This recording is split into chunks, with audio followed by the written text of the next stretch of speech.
Victor Hugo, Les Misérables, tome 2, Cosette. Livre premier, Waterloo.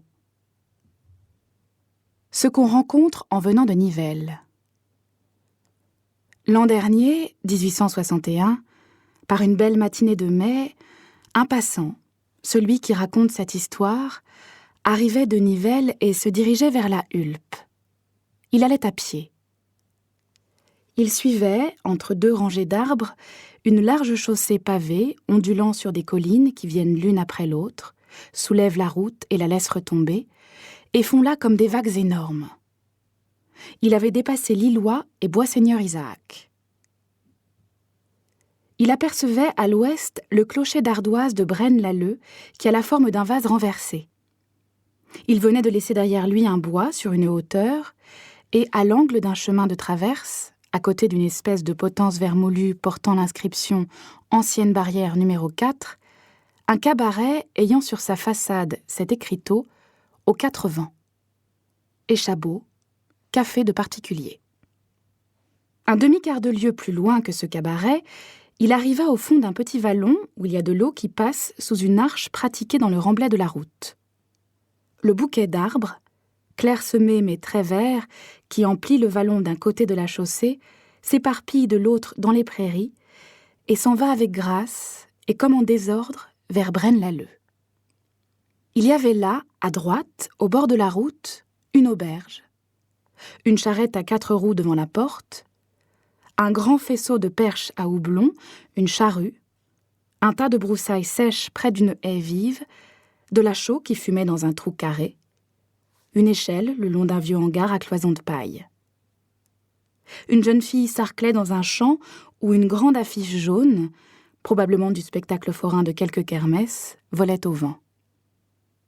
À l'angle de l'auberge, à côté d'une mare où naviguait une flottille de canards, un sentier mal pavé s'enfonçait dans les broussailles.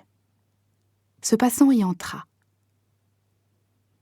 Au bout d'une centaine de pas, après avoir longé un mur du XVe siècle surmonté d'un pignon aigu à briques contrariées, il se trouva en présence d'une grande porte de pierre cintrée avec un poste rectiligne, dans le grave style de Louis XIV, accosté de 2 médaillons plans.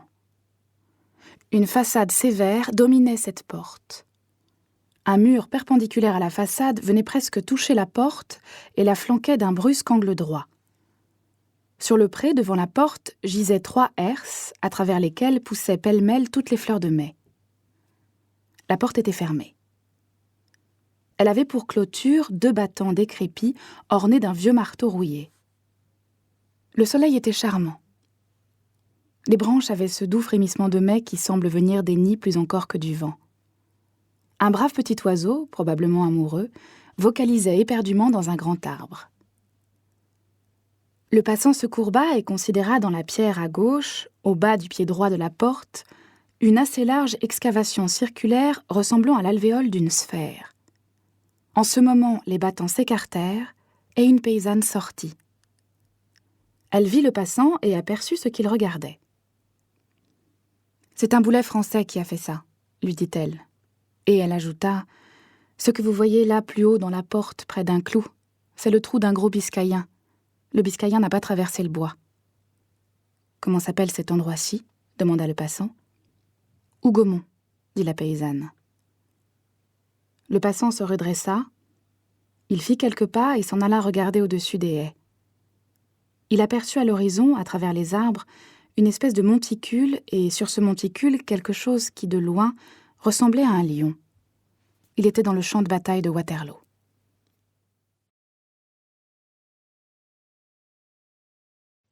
Hougomont. Hougomont, ce fut là un lieu funèbre. Le commencement de l'obstacle. La première résistance que rencontra à Waterloo ce grand bûcheron de l'Europe qu'on appelait Napoléon. Le premier nœud sous le coup de hache. C'était un château, ce n'est plus qu'une ferme. Hougomont, pour l'antiquaire, c'est Hugomons. Ce manoir fut bâti par Hugo, sire de Sommerel, le même qui dota la 6e chapelle-nid de l'abbaye de Villiers. Le passant poussa la porte, coudoya sous un porche une vieille calèche et entra dans la cour. La première chose qui le frappa dans ce préau, ce fut une porte du XVIe siècle qui simule une arcade, tout étant tombé autour d'elle. L'aspect monumental naît souvent de la ruine. Auprès de l'arcade s'ouvre dans un mur une autre porte avec claveaux, du temps de Henri IV, laissant voir les arbres d'un verger. À côté de cette porte, un trou à fumier, des pioches et des pelles, quelques charrettes, un vieux puits avec sa dalle et son tourniquet de fer, un poulain qui saute, un dindon qui fait la roue, une chapelle que surmonte un petit clocher, un poirier en fleurs en espalier sur le mur de la chapelle, voilà cette cour dont la conquête fut un rêve de Napoléon. Ce coin de terre, s'il eût pu le prendre, lui eût peut-être donné le monde. Des poules y éparpillent du bec la poussière, on entend un grondement, c'est un gros chien qui montre les dents et qui remplace les Anglais. Les Anglais, là, ont été admirables. Les 4 compagnies des gardes de Cook y ont tenu tête pendant 7 heures à l'acharnement d'une armée.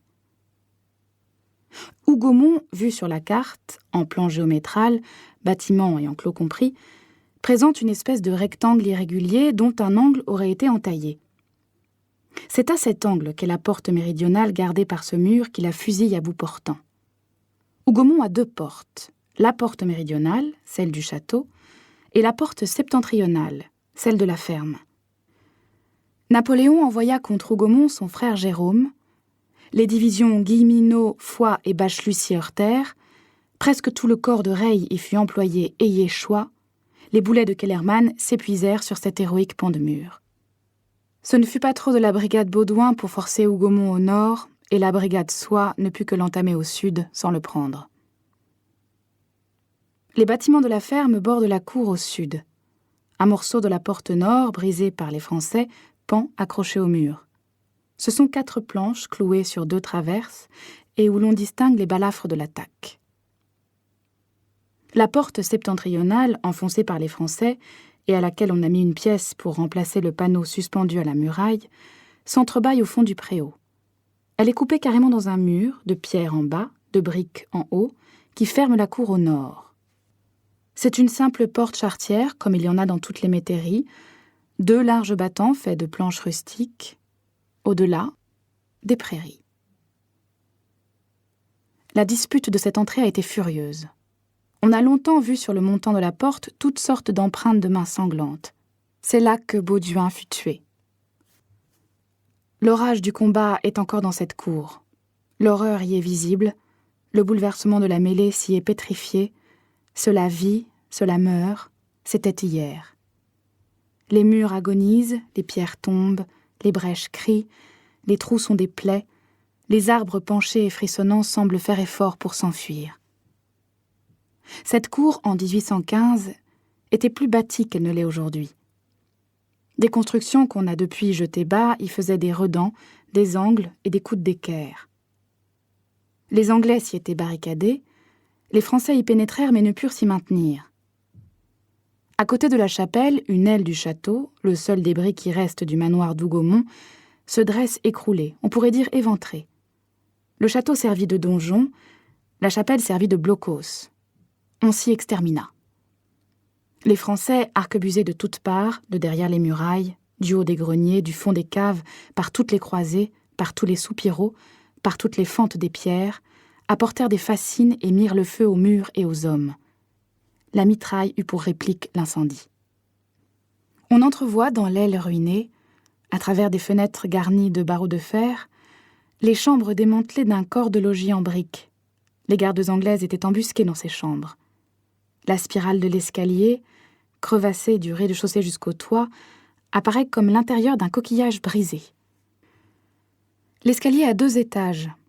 Les Anglais, assiégés dans l'escalier et massés sur les marches supérieures, avaient coupé les marches inférieures. Ce sont de larges dalles de pierre bleue qui font un monceau dans les orties. Une dizaine de marches tiennent encore au mur. Sur la première est entaillée l'image d'un trident. Ces degrés inaccessibles sont solides dans leurs alvéoles. Tout le reste ressemble à une mâchoire édentée. 2 vieux arbres sont là. L'un est mort, l'autre est blessé au pied et reverdit en avril. Depuis 1815, il s'est mis à pousser à travers l'escalier. On s'est massacré dans la chapelle. Le dedans, redevenu calme, est étrange. On n'y a plus dit la messe depuis le carnage. Pourtant l'autel y est resté. Un autel de bois grossier adossé à un fond de pierre brute.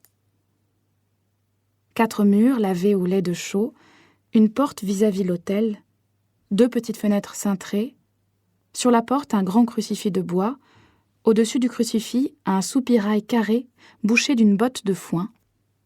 Dans un coin à terre, un vieux châssis vitré tout cassé, telle est cette chapelle. Près de l'autel est clouée une statue en bois de Sainte-Anne du XVe siècle. La tête de l'enfant Jésus a été emportée par un Biscayen. Les Français, maîtres un moment de la chapelle, puis délogés, l'ont incendiée. Les flammes ont rempli cette masure. Elle a été fournaise. La porte a brûlé, le plancher a brûlé, le Christ en bois n'a pas brûlé. Le feu lui a rongé les pieds dont on ne voit plus que les moignons noircis, puis s'est arrêté. Miracle, au dire des gens du pays. L'enfant Jésus décapité n'a pas été aussi heureux que le Christ. Les murs sont couverts d'inscriptions. Près des pieds du Christ, on lit ce nom, Enquinies. Puis ces autres, Conde de Rio Mayor, Marqués y Marquesa de Almagro, Habana. Il y a des noms français avec des points d'exclamation, signe de colère. On a reblanchi le mur en 1849, les nations s'y insultaient. C'est à la porte de cette chapelle qu'a été ramassé un cadavre qui tenait une hache à la main. Ce cadavre était le sous-lieutenant Legros. On sort de la chapelle et à gauche on voit un puits. Il y en a 2 dans cette cour. On demande pourquoi n'y a-t-il pas de seau et de poulie à celui-ci. C'est qu'on n'y puise plus d'eau. Pourquoi n'y puise-t-on plus d'eau ? Parce qu'il est plein de squelettes. Le dernier qui est tiré de l'eau de ce puits se nommait Guillaume van Kylsom. C'était un paysan qui habitait Hougomont et y était jardinier. Le 18 juin 1815, sa famille prit la fuite et ça l'a caché dans les bois. La forêt autour de l'abbaye de Villiers abrita pendant plusieurs jours et plusieurs nuits toutes ces malheureuses populations dispersées. Aujourd'hui encore, de certains vestiges reconnaissables, tels que de vieux troncs d'arbres brûlés, marquent la place de ces pauvres bivouacs tremblants au fond des halliers. Guillaume van Kylsom demeura à Hougomont pour garder le château et se blottit dans une cave. Les Anglais l'y découvrirent, on l'arracha de sa cachette et, à coups de plat de sabre, les combattants se firent servir par cet homme effrayé. Ils avaient soif, ce Guillaume leur portait à boire. C'est à ce puits qu'ils puisaient l'eau. Beaucoup burent là leur dernière gorgée.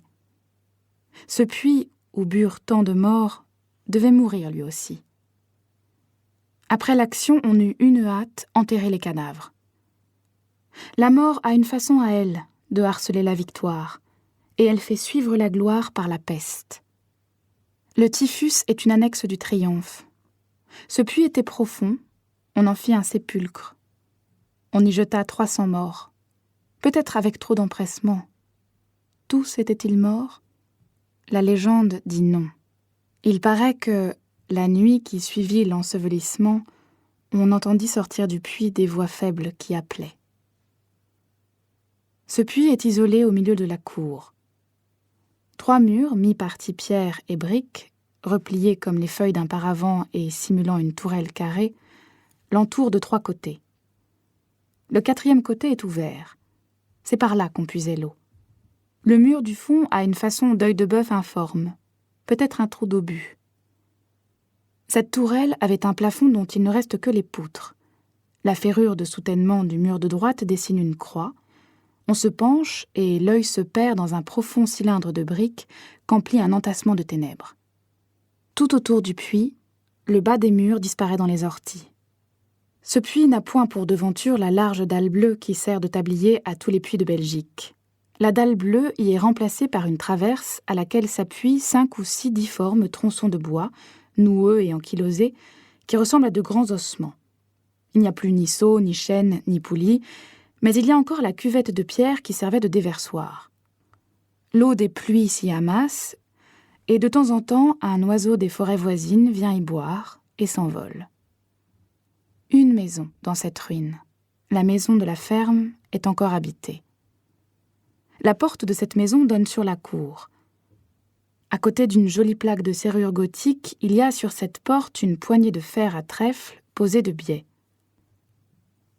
Au moment où le lieutenant hanovrien Wilda saisissait cette poignée pour se réfugier dans la ferme, un sapeur français lui abattit la main d'un coup de hache. La famille qui occupe la maison a pour grand-père l'ancien jardinier Van Kylsom, mort depuis longtemps. Une femme aux cheveux gris nous dit « J'étais là, j'avais 3 ans. Ma sœur plus grande avait peur et pleurait. On nous a emportés dans les bois. J'étais dans les bras de ma mère. On se collait l'oreille à terre pour écouter. Moi, j'imitais le canon et je faisais boum, boum. » Une porte de la cour, à gauche, nous l'avons dit, donne dans le verger. Le verger est terrible. Il est en 3 parties, on pourrait presque dire en 3 actes. La première partie est un jardin, la deuxième est le verger, la troisième est un bois. Ces 3 parties ont une enceinte commune. Du côté de l'entrée, les bâtiments du château et de la ferme, à gauche une haie, à droite un mur, au fond un mur.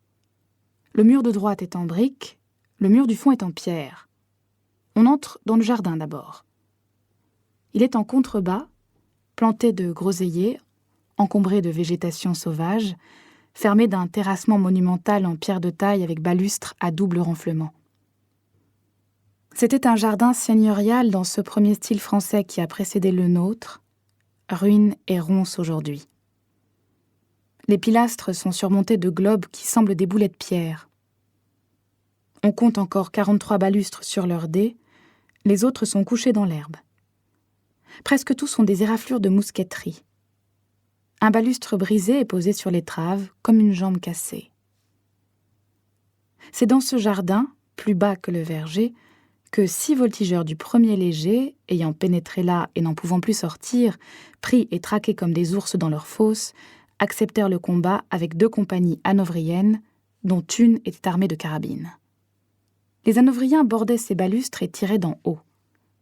Ces voltigeurs, ripostant d'en bas, 6 contre 2, intrépides, n'ayant pour abri que les groseilliers, mirent un quart d'heure à mourir. On monte quelques marches, et du jardin on passe dans le verger proprement dit. Là, dans ces quelques toises carrées, 1500 hommes tombèrent en moins d'1 heure. Le mur semble prêt à recommencer le combat. Les 38 meurtrières percées par les Anglais à des hauteurs irrégulières y sont encore. Devant la 16e sont couchées 2 tombes anglaises en granit. Il n'y a de meurtrières qu'au mur sud. L'attaque principale venait de là. Ce mur est caché au dehors par une grande haie vive. Les Français arrivèrent, croyant n'avoir affaire qu'à la haie, la franchirent et trouvèrent le mur, obstacle et embuscade, les gardes anglaises derrière, les 38 meurtrières faisant feu à la fois, un orage de mitraille et de balles, et la brigade Soye s'y brisa. Waterloo commença ainsi. Le verger pourtant fut pris. On n'avait pas d'échelle, les Français grimpèrent avec les ongles. On se battit corps à corps sous les arbres. Toute cette herbe a été mouillée de sang. Un bataillon de Nassau, 700 hommes, fut foudroyé là. Au dehors, le mur, contre lequel furent braquées les 2 batteries de Kellermann, est rongé par la mitraille. Ce verger est sensible comme un autre au mois de mai.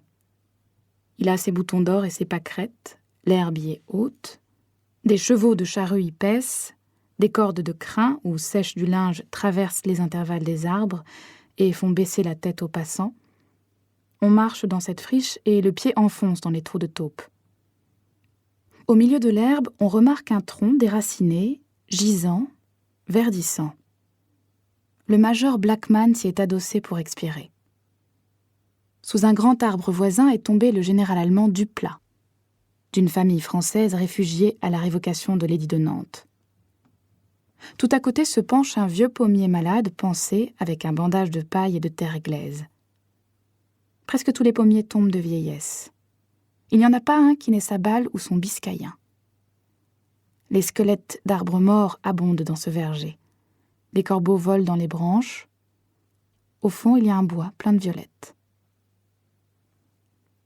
Bauduin tué, Foy blessé, l'incendie, le massacre, le carnage.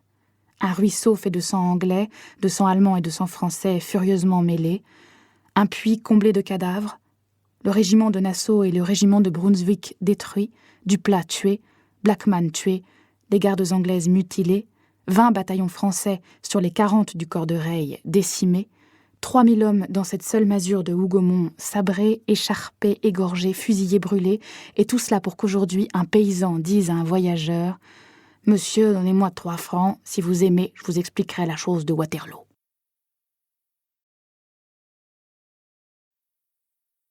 Le 18 juin 1815. Retournons en arrière. C'est un des droits du narrateur, et replaçons-nous en l'année 1815, et même un peu avant l'époque où commence l'action racontée dans la première partie de ce livre.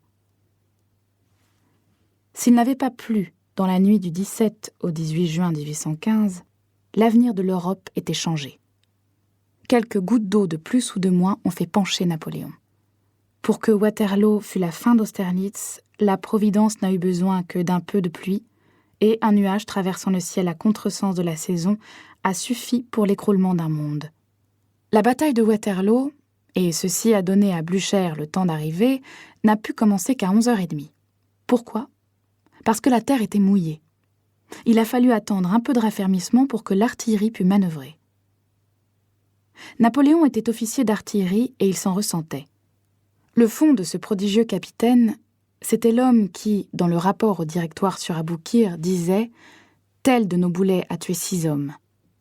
Tous ces plans de bataille sont faits pour le projectile. Faire converger l'artillerie sur un point donné, c'était là sa clé de victoire. Il traitait la stratégie du général ennemi comme une citadelle, et il la battait en brèche. Il accablait le point faible de mitraille, il nouait et dénouait les batailles avec le canon. Il y avait du tir dans son génie. Enfoncer les carrés, pulvériser les régiments, rompre les lignes, broyer et disperser les masses, tout pour lui était là, frapper, frapper, frapper sans cesse, et il confiait cette besogne au boulet. Méthode redoutable, et qui, jointe au génie, a fait invincible pendant 15 ans ce sombre athlète du pugilat de la guerre. Le 18 juin 1815, il comptait d'autant plus sur l'artillerie qu'il avait pour lui le nombre. Wellington n'avait que 159 bouches à feu, Napoléon en avait 240. Supposez la terre sèche, l'artillerie pouvant rouler. L'action commençait à 6h du matin. La bataille était gagnée et finie à 2h, 3 heures avant la péripétie prussienne. Quelle quantité de fautes y a-t-il de la part de Napoléon dans la perte de cette bataille ? Le naufrage est-il imputable au pilote ? Le déclin physique évident de Napoléon se compliquait-il à cette époque d'une certaine diminution intérieure ? Les 20 ans de guerre avaient-ils usé la lame comme le fourreau, l'âme comme le corps ? Le vétéran se faisait-il fâcheusement sentir dans le capitaine ? En un mot, ce génie, comme beaucoup d'historiens considérables l'ont cru, s'éclipsait-il ? Entrait-il en frénésie pour se déguiser à lui-même son affaiblissement ? Commençait-il à osciller sous l'égarement d'un souffle d'aventure ? Devenait-il, chose grave dans un général, inconscient du péril ? Dans cette classe de grands hommes matériels qu'on peut appeler les géants de l'action, y a-t-il un âge pour la myopie du génie ? La vieillesse n'a pas de prise sur les génies de l'idéal. Pour les Dante et les Michel-Ange, vieillir, c'est croître. Pour les Hannibal et les Bonaparte, est-ce décroître ? Napoléon avait-il perdu le sens direct de la victoire ? En était-il à ne plus reconnaître l'écueil, à ne plus deviner le piège, à ne plus discerner le bord croulant des abîmes ? Manquait-il du flair des catastrophes ? Lui qui jadis savait toutes les routes du triomphe et qui du haut de son char d'éclairs les indiquait d'un doigt souverain, avait-il maintenant cet ahurissement sinistre de mener au précipice son tumultueux attelage de légions ? Était-il pris, à 46 ans, d'une folie suprême ? Ce cocher titanique du destin n'était-il plus qu'un immense casse-cou ? Nous ne le pensons point. Son plan de bataille était, de l'aveu de tous, un chef-d'œuvre. Aller droit au centre de la ligne alliée, faire un trou dans l'ennemi, le couper en deux, pousser la moitié britannique sur Hal et la moitié prussienne sur Tongres, faire de Wellington et de Blücher 2 tronçons, enlever Mont-Saint-Jean, saisir Bruxelles, jeter l'Allemand dans le Rhin et l'Anglais dans la mer. Tout cela, pour Napoléon, était dans cette bataille. Ensuite, on verrait. Il va sans dire que nous ne prétendons pas ici faire l'histoire de Waterloo. Une des scènes génératrices du drame que nous racontons se rattache à cette bataille. Mais cette histoire n'est pas notre sujet. Cette histoire d'ailleurs est faite, et faite magistralement, à un point de vue par Napoléon, à l'autre point de vue par toute une pléiade d'historiens. Quant à nous, nous laissons les historiens aux prises. Nous ne sommes qu'un témoin à distance, un passant dans la plaine, un chercheur penché sur cette terre pétrie de chair humaine, prenant peut-être des apparences pour des réalités. Nous n'avons pas le droit de tenir tête au nom de la science à un ensemble de faits où il y a sans doute du mirage. Nous n'avons ni la pratique militaire ni la compétence stratégique qui autorise un système. Selon nous, un enchaînement de hasards domine à Waterloo les deux capitaines. Et quand il s'agit du destin, ce mystérieux accusé, nous jugeons comme le peuple, ce juge naïf. A. Ceux qui veulent se figurer nettement la bataille de Waterloo n'ont qu'à coucher sur le sol par la pensée un A majuscule. Le jambage gauche du A est la route de Nivelles. Le jambage droit est la route de Genappe. La corde du A est le chemin creux d'Ohain et Braine-l'Alleud. Le sommet du A est Mont-Saint-Jean. Là est Wellington. La pointe gauche inférieure est Hougomont. Là est Reille avec Jérôme Bonaparte. La pointe droite inférieure est la Belle Alliance. Là est Napoléon. Un peu au-dessous du point où la corde du A rencontre et coupe le jambage droit est la haie Sainte. Au milieu de cette corde est le point précis où s'est dit le mot final de la bataille. C'est là qu'on a placé le lion, symbole involontaire du suprême héroïsme de la garde impériale. Le triangle compris au sommet du A, entre les deux jambages et la corde, est le plateau de Mont-Saint-Jean. La dispute de ce plateau fut toute la bataille. Les ailes des deux armées s'étendent à droite et à gauche des deux routes de Genappe et de Nivelles, d'Erlon faisant face à Picton, Reille faisant face à Hill. Derrière la pointe du A, derrière le plateau de Mont-Saint-Jean, est la forêt de Soignes. Quant à la plaine en elle-même, qu'on se représente un vaste terrain ondulant, chaque pli domine le pli suivant, et toutes les ondulations montent vers le Mont-Saint-Jean et y aboutissent à la forêt. Deux troupes ennemies sur un champ de bataille sont deux lutteurs. C'est un bras-le-corps. L'une cherche à faire glisser l'autre. On se cramponne à tout. Un buisson est un point d'appui, un angle de mur est un épaulement, faute d'une bicoque où s'adosser, un régiment lâche-pied, un ravalement de la plaine, un mouvement de terrain, un sentier transversal à propos, un bois, un ravin peuvent arrêter le talon de ce colosse qu'on appelle une armée et l'empêcher de reculer. Qui sort du champ est perdu. De là, pour le chef responsable, la nécessité d'examiner la moindre touffe d'arbre et d'approfondir le moindre relief. Les deux généraux avaient attentivement étudié la plaine de Mont-Saint-Jean, dite aujourd'hui plaine de Waterloo. Dès l'année précédente, Wellington, avec une sagacité prévoyante, l'avait examinée comme un en-cas de grande bataille. Sur ce terrain, et pour ce duel, le 18 juin, Wellington avait le bon côté, Napoléon le mauvais. L'armée anglaise était en haut, l'armée française en bas.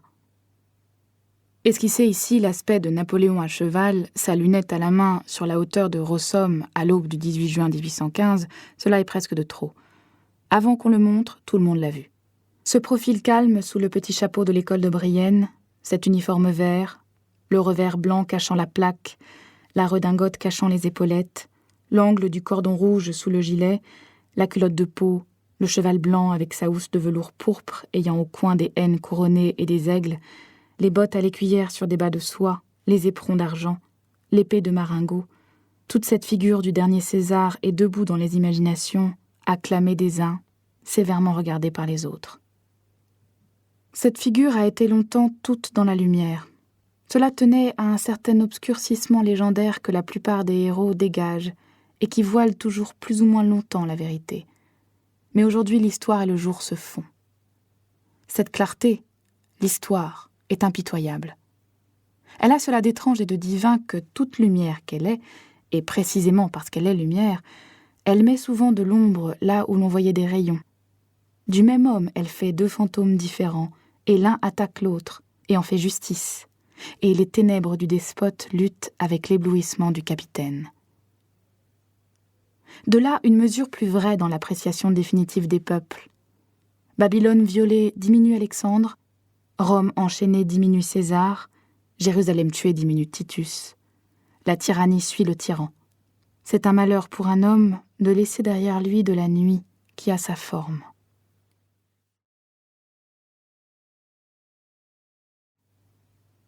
Le quid obscurum des batailles. Tout le monde connaît la première phrase de cette bataille. Début trouble, incertain, hésitant, menaçant pour les deux armées, mais pour les Anglais plus encore que pour les Français. Il avait plu toute la nuit, la terre était défoncée par l'averse, l'eau s'était çà et là amassée dans les creux de la plaine, comme dans des cuvettes. Sur de certains points, les équipages du train en avaient jusqu'à l'essieu. Les sous-ventrières des attelages dégoûtaient de boue liquide. Si les blés et les seigles couchés par cette cohue de charrois en masse n'eussent comblé les ornières et fait litière sous les roues, tout mouvement, particulièrement dans les vallons du côté de Papelotte, eût été impossible. L'affaire commença tard.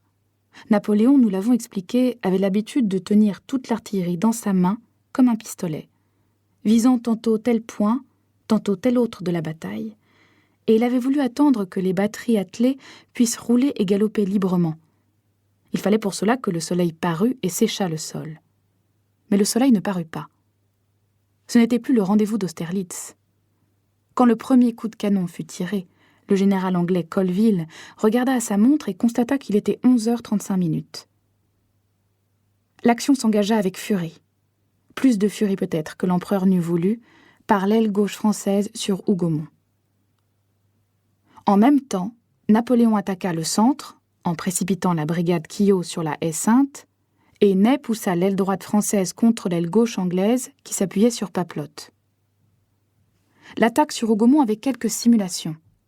Attirer là Wellington, le faire pencher à gauche, tel était le plan. Ce plan eût réussi si les 4 compagnies des gardes anglaises et les braves Belges de la division Perponcher n'eussent solidement gardé la position, et Wellington, au lieu de s'y masser, put se borner à y envoyer, pour tout renfort, 4 autres compagnies de garde et un bataillon de Brunswick. L'attaque de l'aile droite française sur Papelotte était à fond. Culbuter la gauche anglaise, couper la route de Bruxelles, barrer le passage aux Prussiens possible, forcer Mont-Saint-Jean, refouler Wellington sur Hougomont, de là sur Braine-l'Alleud, de là sur Halle, rien de plus net. À part quelques incidents, cette attaque réussit.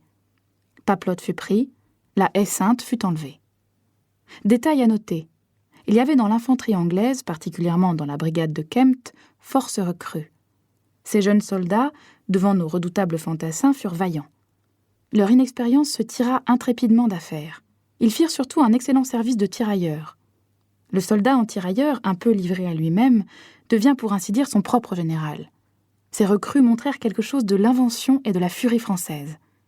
Cette infanterie novice eut de la verve. Ceci déplut à Wellington. Après la prise de la haie Sainte, la bataille vacilla. Il y a dans cette journée, de midi à 4h, un intervalle obscur. Le milieu de cette bataille est presque indistinct et participe du sombre de la mêlée. Le crépuscule s'y fait. On aperçoit de vastes fluctuations dans cette brume. Un mirage vertigineux. La tiraille de guerre d'alors, presque inconnue aujourd'hui, les colbacs à flammes, les sabretaches flottantes, les buffleteries croisées, les gibernes à grenades, les dolmanes des hussards, les bottes rouges à 1000 plis, les lourds shakos enguirlandés de torsades, l'infanterie presque noire de Brunswick mêlée à l'infanterie écarlate d'Angleterre, les soldats anglais ayant aux entournures pour épaulettes de gros bourrelets blancs circulaires, les chevaux légers hanovriens avec leurs casques de cuir oblong à bandes de cuivre et à crinières de crin rouge, les Écossais aux genoux nus et aux plaids quadrillés, les grandes guêtres blanches de nos grenadiers, des tableaux, non des lignes stratégiques. Ce qu'il faut à Salvator Rossa, non ce qu'il faut à Gribeauval. Une certaine quantité de tempête se mêle toujours à une bataille. Quid obscurum, quid divinum. Chaque historien trace un peu le linéament qui lui plaît dans ces pêle-mêles. Quelle que soit la combinaison des généraux, le choc des masses armées a d'incalculables reflux. Dans l'action, les 2 plans des 2 chefs entrent l'un dans l'autre et se déforment l'un par l'autre. Tel point du champ de bataille dévore plus de combattants que tel autre, comme ces sols plus ou moins spongieux qui boivent plus ou moins vite l'eau qu'on y jette. On est obligé de reverser là plus de soldats qu'on ne voudrait, dépenses qui sont l'imprévu. La ligne de bataille flotte et serpente comme un fil, les traînées de sang ruissellent illogiquement, les fronts des armées ondoient, les régiments entrant ou sortant font des caps ou des golfs. Tous ces écueils remuent continuellement les uns devant les autres. Où était l'artillerie, accourt la cavalerie, les bataillons sont des fumées. Il y avait là quelque chose cherché, c'est disparu. Les éclaircies se déplacent, les plis sombres avancent et reculent. Une sorte de vent du sépulcre pousse, refoule, enfle et disperse ces multitudes tragiques. Qu'est-ce qu'une mêlée? Une oscillation. L'immobilité d'un plan mathématique exprime 1 minute, et non une journée. Pour peindre une bataille, il faut de ces puissants peintres qui aient du chaos dans le pinceau. Rembrandt vaut mieux que Vandermeulen. Vandermeulen, exact à midi, ment à 3 heures. La géométrie trompe, l'ouragan seul est vrai. C'est ce qui donne à Folard le droit de contredire Polybe. Ajoutons qu'il y a toujours un certain instant où la bataille dégénère en combat, se particularise et s'éparpille en d'innombrables faits de détail qui, pour emprunter l'expression de Napoléon lui-même, appartiennent plutôt à la biographie des régiments qu'à l'histoire de l'armée. L'historien, en ce cas, a le droit évident de résumer. Il ne peut que saisir les contours principaux de la lutte.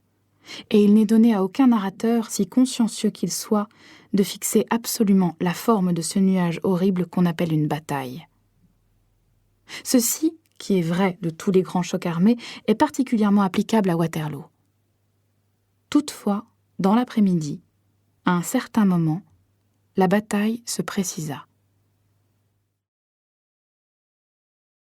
« 4 heures de l'après-midi. Vers 4 heures, la situation de l'armée anglaise était grave. Le prince d'Orange commandait le centre, Hill l'aile droite, Picton l'aile gauche. Le prince d'Orange, éperdu et intrépide, criait aux Hollando-Belges « Nassau, Brunswick, jamais en arrière !» Hill, affaibli, venait s'adosser à Wellington. Picton était mort. Dans la même minute où les Anglais avaient enlevé aux Français le drapeau du 105e de ligne, les Français avaient tué aux Anglais le général Picton d'une balle à travers la tête. La bataille pour Wellington avait 2 points d'appui, Hougomont et la Haie-Sainte. Hougomont tenait encore, mais brûlait. La Haie-Sainte était prise.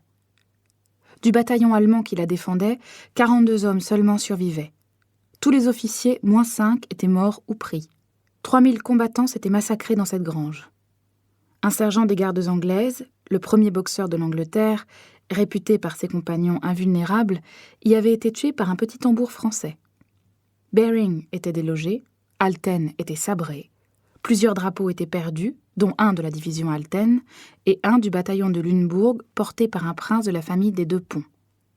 Les Écossais gris n'existaient plus, les gros dragons de Ponsonby étaient hachés, cette vaillante cavalerie avait plié sous les lanciers de Broc et sous les cuirassiers de Travers. De 1200 chevaux, il en restait 600. Des 300 lieutenants-colonels, 2 étaient à terre. Hamilton blessé, Mater tué. Ponsonby était tombé, troué de 7 coups de lance. Gordon était mort, Marsh était mort. 2 divisions, la 5e et la 6e, étaient détruites. Hougomont entamé, la Haie-Sainte prise, il n'y avait plus qu'un nœud, le centre. Ce nœud-là tenait toujours. Wellington le renforça.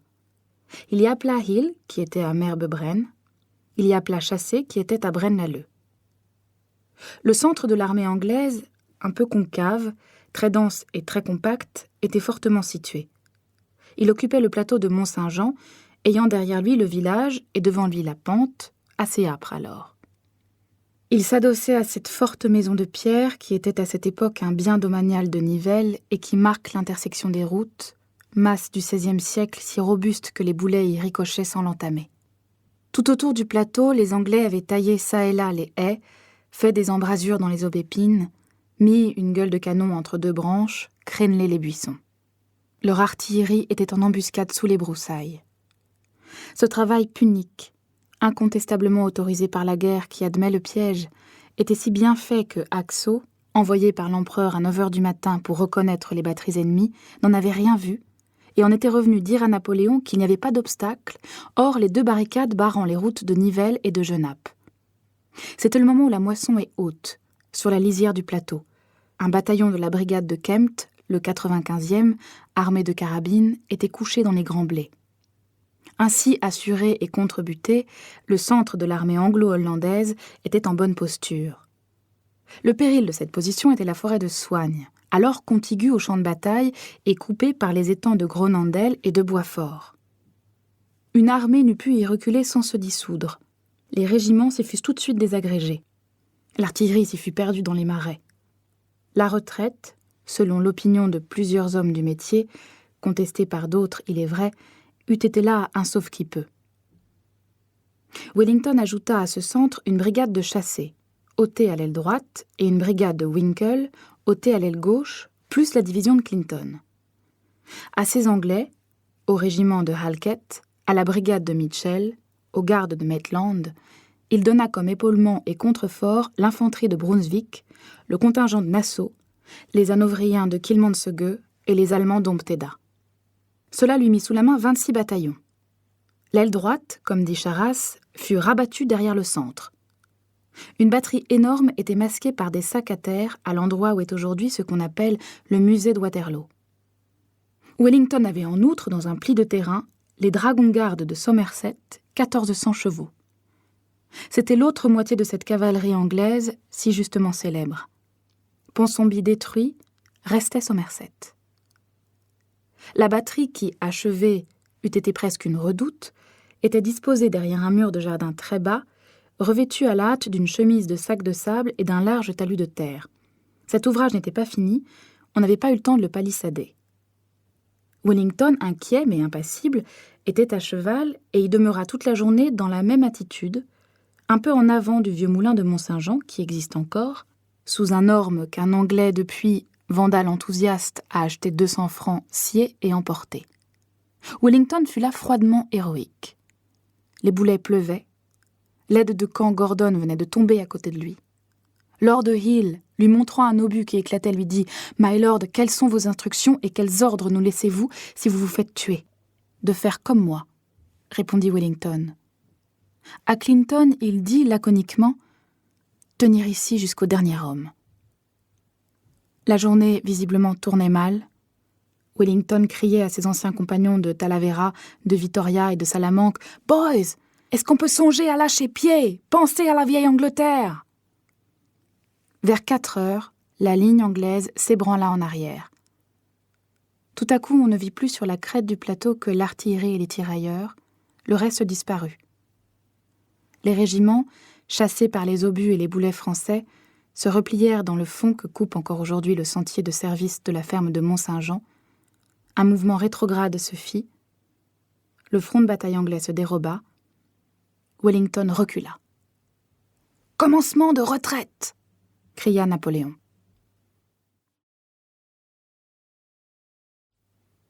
Napoléon de belle humeur. L'empereur, quoique malade et gêné à cheval par une souffrance locale, n'avait jamais été de si bonne humeur que ce jour-là. Depuis le matin, son impénétrabilité souriait. Le 18 juin 1815, cette âme profonde, masquée de marbre, rayonnait aveuglément. L'homme qui avait été sombre à Austerlitz fut gai à Waterloo. Les plus grands prédestinés font de ces contresens. Nos joies sont de l'ombre. Le suprême sourire est à Dieu. Ridet Caesar, Pompeius flebit, disaient les légionnaires de la Légion fulminatrix. Pompée, cette fois, ne devait pas pleurer, mais il est certain que César riait. Dès la veille, la nuit, à 1 heure, explorant à cheval, sous l'orage et sous la pluie, avec Bertrand, les collines qui avoisinent Rossomme, satisfait de voir la longue ligne des feux anglais illuminant tout l'horizon de Frischemont à Braine-l'Alleud, il lui avait semblé que le destin assigné par lui à jour fixe sur le champ de Waterloo était exact. Il avait arrêté son cheval et était demeuré quelque temps immobile, regardant les éclairs, écoutant le tonnerre, et on avait entendu ce fataliste jeter dans l'ombre cette parole mystérieuse « Nous sommes d'accord ». Napoléon se trompait. Il n'était plus d'accord. Il n'avait pas pris 1 minute de sommeil. Tous les instants de cette nuit-là avaient été marqués pour lui par une joie. Il avait parcouru toute la ligne des grands gardes, en s'arrêtant çà et là pour parler aux vedettes. À 2h30, près du bois d'Hougomont, il avait entendu le pas d'une colonne en marche. Il avait cru un moment à la reculade de Wellington. Il avait dit C'est l'arrière-garde anglaise qui s'ébranle pour décamper. Je ferai prisonnier les 6000 Anglais qui viennent d'arriver à Ostende. Il causait avec expansion. Il avait retrouvé cette verve du débarquement du 1er mars, quand il montrait au grand maréchal le paysan enthousiaste du golfe Juan en s'écriant « Eh bien Bertrand, voilà déjà du renfort !» La nuit du 17 au 18 juin, il raillait Wellington. « Ce petit Anglais a besoin d'une leçon », disait Napoléon. La pluie redoublait. Il tonnait pendant que l'empereur parlait. À 3h30 du matin, il avait perdu une illusion. Des officiers envoyés en reconnaissance lui avaient annoncé que l'ennemi ne faisait aucun mouvement. Rien ne bougeait. Pas un feu de bivouac n'était éteint. L'armée anglaise dormait. Le silence était profond sur la terre. Il n'y avait de bruit que dans le ciel. À 4h, un paysan lui avait été amené par les coureurs. Ce paysan avait servi de guide à une brigade de cavalerie anglaise, probablement la brigade Vivian, qui allait prendre position au village d'Ohain, à l'extrême gauche. À 5h, 2 déserteurs belges lui avaient rapporté qu'ils venaient de quitter leur régiment et que l'armée anglaise attendait la bataille. « Tant mieux !» s'était écrié Napoléon.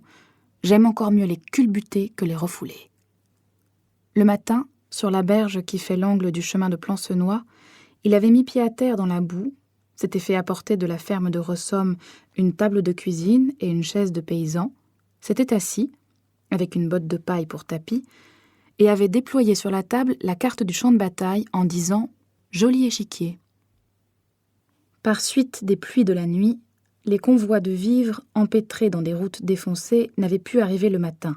Le soldat n'avait pas dormi, était mouillé et était à jeun. Cela n'avait pas empêché Napoléon de crier allègrement à Ney « Nous avons 90 chances sur 100 ». À 8h, on avait apporté le déjeuner de l'empereur.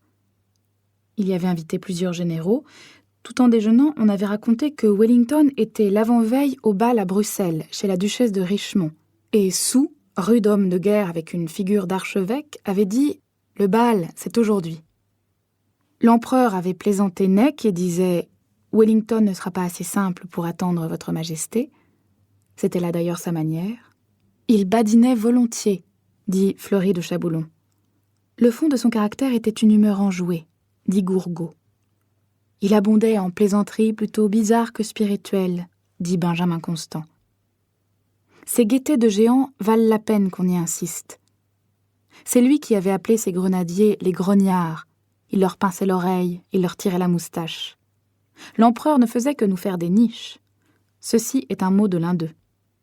Pendant le mystérieux trajet de l'île d'Elbe en France, le 27 février, en pleine mer, le brick de guerre français, le Zéphyr, ayant rencontré le brick l'Inconstant, où Napoléon était caché, et ayant demandé à l'Inconstant des nouvelles de Napoléon, l'empereur, qui avait encore à ce moment-là à son chapeau la cocarde blanche et amarante semée d'abeilles, adoptée par lui à l'île d'Elbe, avait pris en riant le porte-voix et avait répondu lui-même « L'empereur se porte bien ».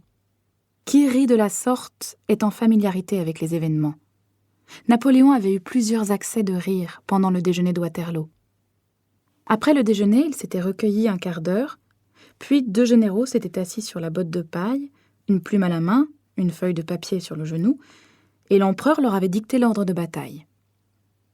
À 9h, à l'instant où l'armée française, échelonnée et mise en mouvement sur 5 colonnes, s'était déployée, les divisions sur 2 lignes, l'artillerie entre les brigades, musique en tête, battant au chant, avec les roulements des tambours et les sonneries des trompettes, puissante, vaste, joyeuse mer de casques, de sabres et de baïonnettes sur l'horizon, l'empereur ému s'était écrié à 2 reprises « Magnifique, magnifique !» De 9h à 10h30, toute l'armée, ce qui semble incroyable, avait pris position et s'était rangée sur 6 lignes, formant, pour répéter l'expression de l'empereur, la figure de 6 V. Quelques instants après la formation du front de bataille, au milieu de ce profond silence de commencement d'orage qui précède les mêlées, voyant défiler les 3 batteries de 12, détachées sur son ordre des 3 corps de d'Erlon, de Reille et de Lobau, et destinées à commencer l'action en battant Mont-Saint-Jean, où est l'intersection des routes de Nivelles et de Genappe, l'empereur avait frappé sur l'épaule de Haxo en lui disant « Voilà 24 belles filles, général ». Sûr de l'issue, il avait encouragé d'un sourire, à son passage devant lui, la compagnie de sapeurs du 1er corps, désignée par lui pour se barricader dans Mont-Saint-Jean, sitôt le village enlevé. Toute cette sérénité n'avait été traversée que par un mot de pitié hautaine, en voyant, à sa gauche, à un endroit où il y a aujourd'hui une grande tombe, se masser avec leurs chevaux superbes ces admirables Écossais gris, il avait dit « C'est dommage ». Puis il était monté à cheval, s'était porté en avant de Rossomme et avait choisi pour observatoire une étroite croupe de gazon à droite de la route de Genappe à Bruxelles, qui fut sa seconde station pendant la bataille. La troisième station, celle de 7 heures du soir, entre la Belle Alliance et la Haie-Sainte, est redoutable. C'est un tertre assez élevé qui existe encore et derrière lequel la garde était massée dans une déclivité de la plaine. Autour de ce tertre, les boulets ricochaient sur le pavé de la chaussée jusqu'à Napoléon. Comme à Brienne, il avait sur sa tête le sifflement des balles et des biscayens. On a ramassé, presque à l'endroit où étaient les pieds de son cheval, des boulets vermoulus, de vieilles lames de sabre et des projectiles informes mangés de rouille. Scabra rubigine. Il y a quelques années, on y a déterré un obus de 60, encore chargé, dont la fusée s'était brisée au ras de la bombe. C'est à cette dernière station que l'empereur disait à son guide Lacoste, un paysan hostile, effaré, attaché à la selle d'un hussard, se retournant à chaque paquet de mitraille et tâchant de se cacher derrière lui, « Imbécile, c'est honteux, tu vas te faire tuer dans le dos !» Celui qui écrit ces lignes a trouvé lui-même dans le talus friable de ce tertre, en creusant le sable, les restes du col d'une bombe désagrégée par l'oxyde de 46 années et de vieux tronçons de fer qui cassaient comme des bâtons de sureau entre ses doigts. Les ondulations des plaines diversement inclinées où ont eu lieu la rencontre de Napoléon et de Wellington ne sont plus, personne ne l'ignore, ce qu'elles étaient le 18 juin 1815. En prenant à ce champ funèbre de quoi lui faire un monument, on lui a ôté son relief réel, et l'histoire déconcertée ne s'y reconnaît plus. Pour le glorifier, on l'a défiguré. Wellington, 2 ans après, revoyant Waterloo, s'est écrié « On m'a changé mon champ de bataille ». Là où est aujourd'hui la grosse pyramide de terre surmontée du lion, il y avait une crête qui, vers la route de Nivelles, s'abaissait en rampe praticable, mais qui, du côté de la chaussée de Genappe, était presque un escarpement. L'élévation de cet escarpement peut encore être mesurée aujourd'hui par la hauteur des 2 tertres, des 2 grandes sépultures qui encaissent la route de Genappe à Bruxelles. L'une, le tombeau anglais, à gauche, l'autre, le tombeau allemand, à droite. Il n'y a point de tombeau français. Pour la France, toute cette plaine est sépulcre. Grâce aux 1000 et 1000 charretées de terre employées à la butte de 150 pieds de haut et d'un demi-mille de circuit, le plateau de Mont-Saint-Jean est aujourd'hui accessible en pente douce. Le jour de la bataille, surtout du côté de la Haie-Sainte, il était d'un abord âpre et abrupt. Le versant là était si incliné que les canons anglais ne voyaient pas au-dessus d'eux la ferme située au fond du vallon, centre du combat. Le 18 juin 1815, les pluies avaient encore raviné cette roideur, la fange compliquait la montée, et non seulement on gravissait, mais on s'embourbait. Le long de la crête du plateau courait une sorte de fossé, impossible à deviner pour un observateur lointain. Qu'était-ce que ce fossé ? Disons-le. Braine-l'Alleud est un village de Belgique. Ohain en est un autre. Ces villages, cachés tous les deux dans des courbes de terrain, sont joints par un chemin d'1 lieue et demie environ qui traverse une plaine à niveau ondulant et souvent entre et s'enfonce dans des collines comme un sillon, ce qui fait que sur divers points cette route est un ravin. En 1815 comme aujourd'hui, cette route coupait la crête du plateau de Mont-Saint-Jean entre les 2 chaussées de Genappe et de Nivelles. Seulement elle est aujourd'hui de plein pied avec la plaine, elle était alors en chemin creux. On lui a pris ces 2 talus pour la butte monument. Cette route était et est encore une tranchée dans la plus grande partie de son parcours. Tranchée creuse quelquefois d'une 12aine de pieds et dont les talus trop escarpés s'écroulaient çà et là, surtout en hiver sous les averses. Des accidents y arrivaient. La route était si étroite à l'entrée de Braine-l'Alleud qu'un passant y avait été broyé par un chariot, comme le constate une croix de pierre debout près du cimetière qui donne le nom du mort. Monsieur Bernard de Brie, marchand à Bruxelles, et la date de l'accident, février 1637, voici l'inscription. D'homme, si a été écrasé par malheur sous un chariot, Monsieur Bernard de Brie, marchand à Bruxelles, illisible, février 1637. Elle était si profonde sur le plateau de Mont-Saint-Jean qu'un paysan, Mathieu Nicaise, y avait été écrasé en 1783 par un éboulement du talus, comme le constatait une autre croix de pierre, dont le faîte a disparu dans les défrichements, mais dont le piédestal renversé est encore visible aujourd'hui sur la pente du gazon, à gauche de la chaussée, entre la haie Sainte et la ferme du Mont-Saint-Jean. Un jour de bataille, ce chemin creux dont rien n'avertissait, bordant la crête de Mont-Saint-Jean, fossé au sommet de l'escarpement, ornière cachée dans les terres, était invisible, c'est-à-dire terrible.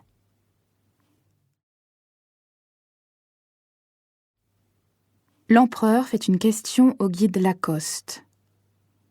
Donc, le matin de Waterloo, Napoléon était content. Il avait raison. Le plan de bataille conçu par lui, nous l'avons constaté, était en effet admirable. Une fois la bataille engagée, ses péripéties très diverses, la résistance d'Hougomont, la ténacité de la haie Sainte, Baudouin tué, Foy mis hors de combat, la muraille inattendue où s'était brisée la brigade Soye, l'étourderie fatale de Guillemot n'ayant ni pétard ni sac à poudre, l'embourbement des batteries, les 15 pièces sans escorte culbutées par Uxbridge dans un chemin creux, le peu d'effet des bombes tombant dans les lignes anglaises, s'y enfouissant dans le sol détrempé par les pluies et ne réussissant qu'à y faire des volcans de boue, de sorte que la mitraille se changeait en éclaboussures, l'inutilité de la démonstration de Piré sur Braine-l'Alleud, toute cette cavalerie, 15 escadrons à peu près annulés, l'aile droite anglaise mal inquiétée, l'aile gauche mal entamée, l'étrange malentendu de Ney, massant, au lieu de les échelonner, les 4 divisions du premier corps, des épaisseurs de 27 rangs et des fronts de 200 hommes livrés de la sorte à la mitraille, l'effrayante trouée des boulets dans ces masses, les colonnes d'attaque désunies, la batterie d'écharpes brusquement démasquée sur leurs flancs, Bourgeois, Donzelot et Durut compromis, Quillot repoussé, le lieutenant Vieux, cet Hercule sorti de l'école polytechnique, blessé au moment où il enfonçait à coups de hache la porte de la haie Sainte sous le feu plongeant de la barricade anglaise, barrant le coude de la route de Genappe à Bruxelles, la division Marcognet, prise entre l'infanterie et la cavalerie, fusillée à bout portant dans les blés par Best et Pack, sabrée par Ponsonby, sa batterie de 700 pièces enclouée, le prince de Saxe-Weimar tenant et gardant, malgré le comte d'Erlon, Frischemont et Smohain, le drapeau du 105e prix, le drapeau du 45e prix, ce hussard noir prussien arrêté par les coureurs de la colonne volante de 300 chasseurs battant l'estrade entre Wavre et Plancenoit, les choses inquiétantes que le prisonnier avait dites, le retard de Grouchy, les 1500 hommes tués en moins d'1 heure dans le verger d'Hougomont, les 1800 hommes couchés en moins de temps encore autour de la haie Sainte, tous ces incidents orageux, passant comme des nuées sous la bataille devant Napoléon, avaient à peine troublé son regard et n'avaient point assombri cette face impériale de la certitude. Napoléon était habitué à regarder la guerre fixement. Il ne faisait jamais, chiffre à chiffre, l'addition poignante du détail. Les chiffres lui importaient peu, pourvu qu'ils donnassent ce total, victoire. Que les commencements s'égarassent, il ne s'en alarmait point, lui qui se croyait maître et possesseur de la fin. Il savait attendre, se supposant hors de question, et il traitait le destin d'égal à égal. Il paraissait dire au sort « tu n'oseras pas ». Mi-parti lumière et ombre, Napoléon se sentait protégé dans le bien et toléré dans le mal. Il avait, ou croyait avoir pour lui, une connivence, on pourrait presque dire une complicité des événements équivalente à l'antique invulnérabilité. Pourtant, quand on a derrière soi la Bérésina, Leipzig et Fontainebleau, il semble qu'on pourrait se défier de Waterloo. Un mystérieux froncement de sourcils devient visible au fond du ciel. Au moment où Wellington rétrograda, Napoléon tressaillit. Il vit subitement le plateau de Mont-Saint-Jean se dégarnir et le front de l'armée anglaise disparaître. Elle se ralliait, mais se dérobait. L'empereur se souleva à demi sur ses étriers. L'éclair de la victoire passa dans ses yeux. Wellington acculé à la forêt de Soignes et détruit, c'était le terrassement définitif de l'Angleterre par la France. C'était Crécy, Poitiers, Malpaquet et Ramillies vengés. L'homme de Marengo raturait Azincourt. L'empereur alors, méditant la péripétie terrible, promena une dernière fois sa lunette sur tous les points de champ de bataille. Sa garde, l'arme au pied derrière lui, l'observait d'en bas avec une sorte de religion. Il songeait. Il examinait les versants, notait les pentes, scrutait le bouquet d'arbres, le carré de seigle, le sentier. Nous espérons que vous avez apprécié cet aperçu. Pour continuer à écouter ce livre audio sur Google Play Livres, utilisez le lien dans la description de la vidéo.